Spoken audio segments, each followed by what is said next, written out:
In November of last year, a sitting United States congressman sent a letter to the Attorney General of the United States asking her to open a federal investigation into Orthodox Christian churches. Not because they committed a crime and not because obviously there was any evidence of wrongdoing, because Orthodox Christians came to Washington to lobby for the release of imprisoned Ukrainian Orthodox church members. And a congressman basically decided that that was an intelligence operation. Now, the Orthodox Church in America has been canonically independent of Moscow since 1970. The Antiochian Archdiocese answers to Damascus, and the Serbian Orthodox Church answers to Belgrade. But apparently that didn't matter. They were in the same room, and that was enough. Now, here's what makes this letter more than just a bad take from one congressman. The organization whose research he cited to justify that letter has no named staff, no disclosed funders, no named authors on any of its reports. Because when you find out who actually runs it, you understand why.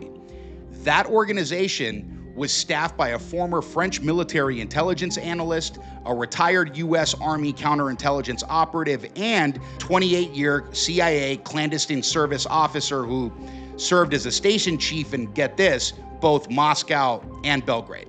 Now, they deleted their personal page and then they rebranded, but they kept publishing. And what I'm about to show you is how those three things, the surveillance machine, the law that activates it, and the intelligence community built narrative that justifies pointing it at us, converged at the same moment for the first time.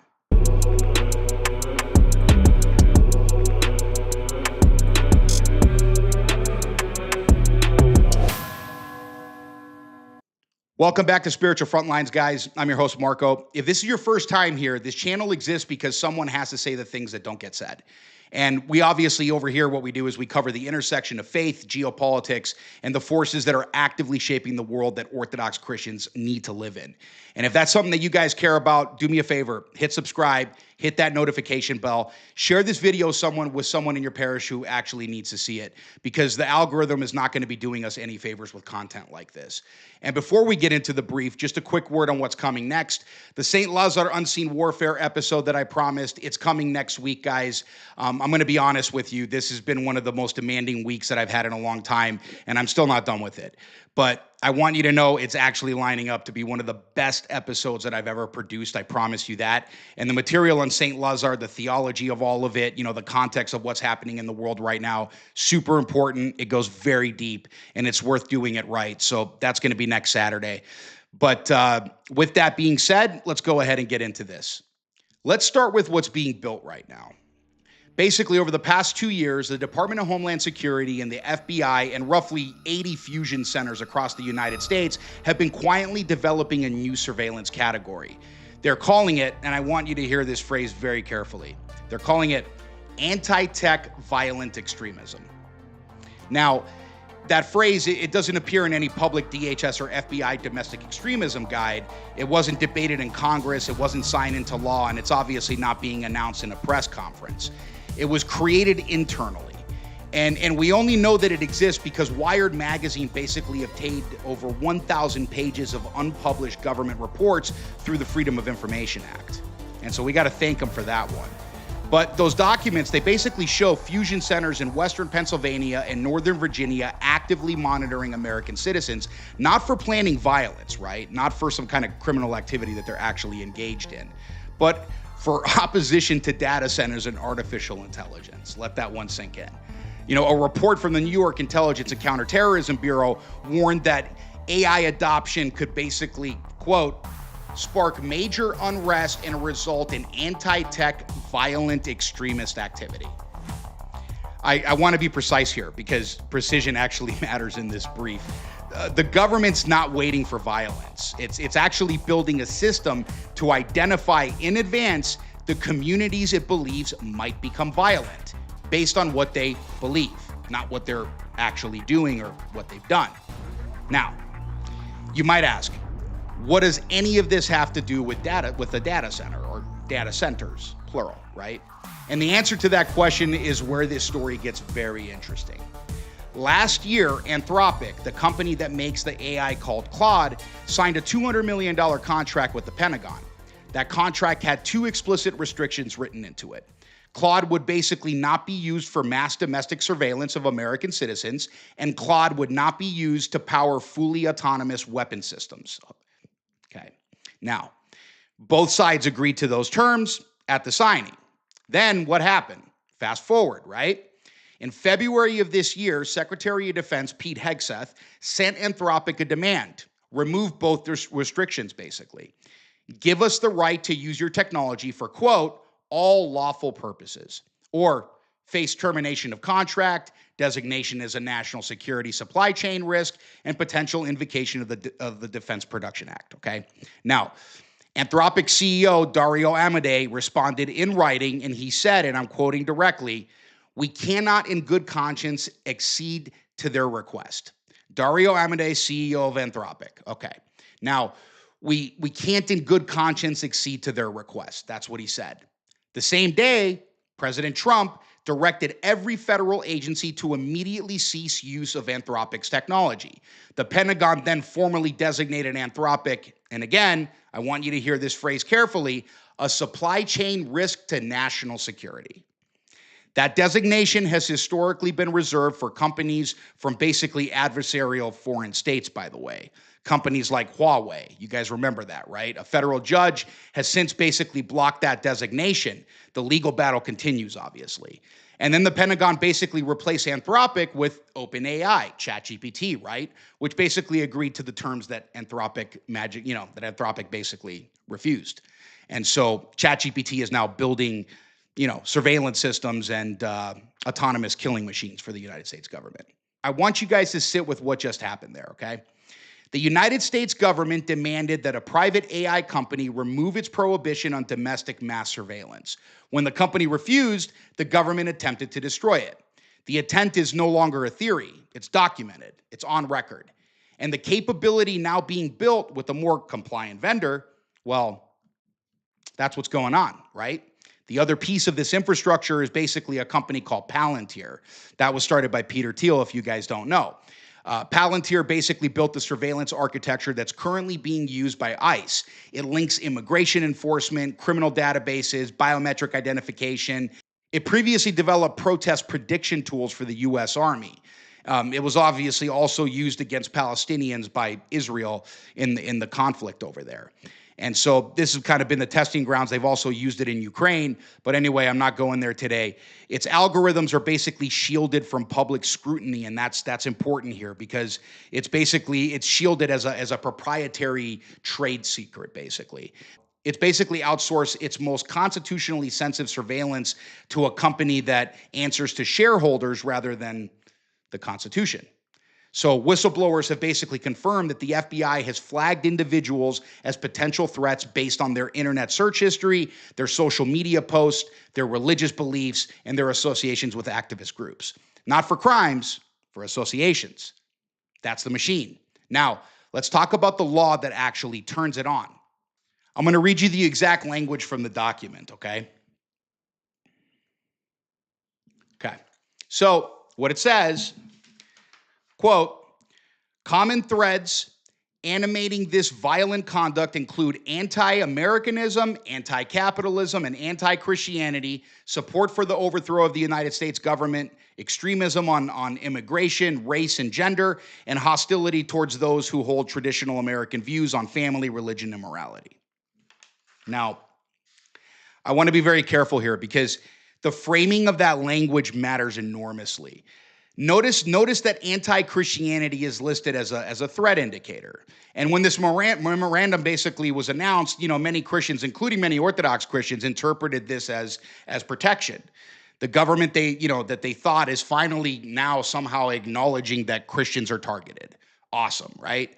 And that instinct is, I get it. It's understandable. But here's what NSPM 7 actually is. It's the first presidential directive in American history to authorize preemptive law enforcement action against Americans. Not for what they've done, but for what they believe, okay? 31 members of Congress basically sent a letter to the president then afterwards warning that NSPM 7 poses, and I'm quoting their letter, serious constitutional, statutory, and civil liberties risks, especially if used to target political dissent, protest, or ideological speech. The ACLU noted it basically instructs federal agencies to use existing authorities to investigate civil society groups, including nonprofits, activists, and donors. As of March of this year, the FBI and the IRS have formed a joint task force to investigate nonprofit organizations for suspected links to domestic terrorism, a direct implementation of NSPM 7. Now, I need you to think about something, okay? NSPM 7 lists anti-Christianity as a threat indicator. It says that the government is watching for hostility towards traditional American views on family, religion, and morality.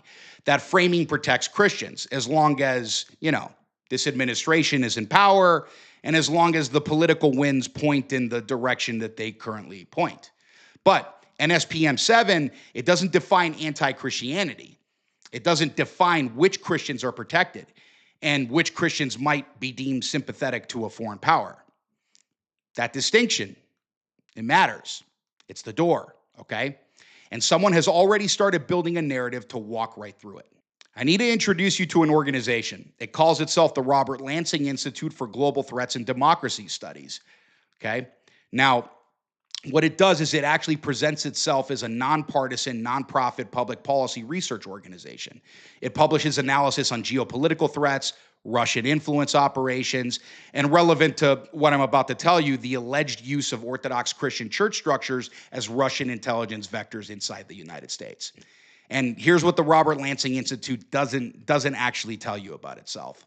It has no named staff on its website, no named board members, no disclosed funders, no named authors on any of its reports. Imagine that.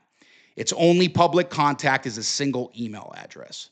For most organizations, you would chalk this up to a small operation, but this actually isn't a small operation at all. This organization's analysis has basically been cited in a formal letter from a sitting United States Congressman to the Attorney General of the United States. So let's find out who they actually are. The Robert Lansing Institute is a rebrand. Before it was the Robert Lansing Institute, it was the Institute for Global Threats and Democracy Studies, IGTDS, incorporated in Delaware, founded around 2019. Their own LinkedIn page still says plainly RLI, formerly IGTDS. At some point after 2021, they changed the name, migrated to a new website, and deleted their personal page. But before they deleted it, that page told us exactly who they are. And by the way, in order to find this, you have to use web archives to go back and actually look. It's the whole web time machine thing. And that's how I was actually able to find it. And I'm going to go ahead and post a link for you guys. You should probably screenshot it before it's entirely gone and completely deleted off the internet. But the director general of this organization is a man named Armand Chouet. He's French. I might have totally screwed that up.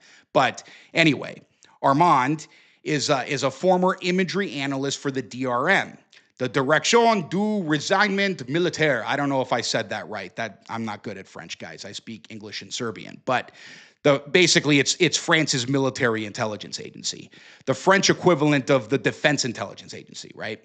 Now, he's basically been in this role since September 2019. He's based in Paris. His work email domain, confirmed as recently as June of this year, or I should say June of 2025, is at igtds.org.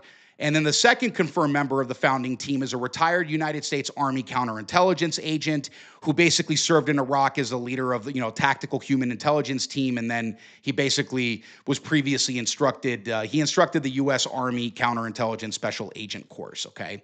Now, the third's important, okay? The third is a man who spent 28 years from 1986 to 2014 as a field operative and senior executive in the CIA's National Clandestine Service, okay? And this is going to be super important. His name is John Cipher, okay? At retirement, he was a member of the CIA's Senior Intelligence Service, the leadership tier that guides CIA operations globally. He served as chief of station in Belgrade following the overthrow of Slobodan Milosevic. Well, that one's kind of interesting, right? He served as, and by the way, I want you guys to remember that one. That one's super important because As I've been doing the research, I've also found out that the Robert Lansing Institute is actually behind the uprisings that are happening in Belgrade, Serbia, with like the students that are doing all these protests against the government. Basically, they're trying to start a color revolution again in Serbia, and it's all linked to the Robert Lansing Institute. Imagine that. But anyway, let's go back to Mr. CIA guy here. You know, he served as the chief of station in Moscow also, by the way, and he received the CIA Distinguished Career Intelligence Medal. And he's currently basically a non-resident senior fellow at the Atlantic Council's Eurasia Center. Now, the organization that published the report calling Orthodox Christian church structures Russian intelligence vectors, it's run by a former French military intelligence analyst, co-founded by a retired U.S. Army counterintelligence operative, and counts among its team a 28-year CIA clandestine, service officer who basically served as station chief in both Moscow and Belgrade. They deleted their personal page. They rebranded, and then they kept the same operational email domain. But what they did is they just kept publishing information, right? And one more thing about that name. Robert Lansing Institute was Robert Lansing was basically the Secretary of State under Woodrow Wilson. He was the uncle of John Foster Dulles, Secretary of State under Eisenhower, and he was the uncle of Alan Welsh Dulles. He was a director of Central Intelligence from 1953 to 1961. The man who basically built the CIA's clandestine operations apparatus. And, the organization that named itself after the uncle of the CIA's founding architect. Imagine that. And basically staffed itself with CIA, French military intelligence, and U.S. Army counterintelligence veterans. Now, okay, I'm going to stop with that one for a second. It's basically the same organization that built the narrative now being used to justify federal investigation of Orthodox Christians in America. That one's key. So this isn't a coincidence. In November of last year, Congressman Joe Wilson of South Carolina sent a letter to the Attorney General Pam Bondi, and what he did was he asked her to open a Department of Justice investigation into Orthodox Christian churches in the United States. His basis? A lobbying visit to Capitol Hill. The Orthodox Christian clergy and lay people from multiple jurisdictions came to Washington to advocate for the release of imprisoned Ukrainian Orthodox church members. Members imprisoned by the Ukrainian government, by the way. Members whose imprisonment has basically been criticized by the United Nations, the Pope, and multiple international human rights organizations, but I'm going to go ahead and digress there. Wilson called that visit an intelligence operation. Now, I need you to understand something about Orthodox Christian jurisdiction first, because this is where the category error basically becomes undeniable, okay?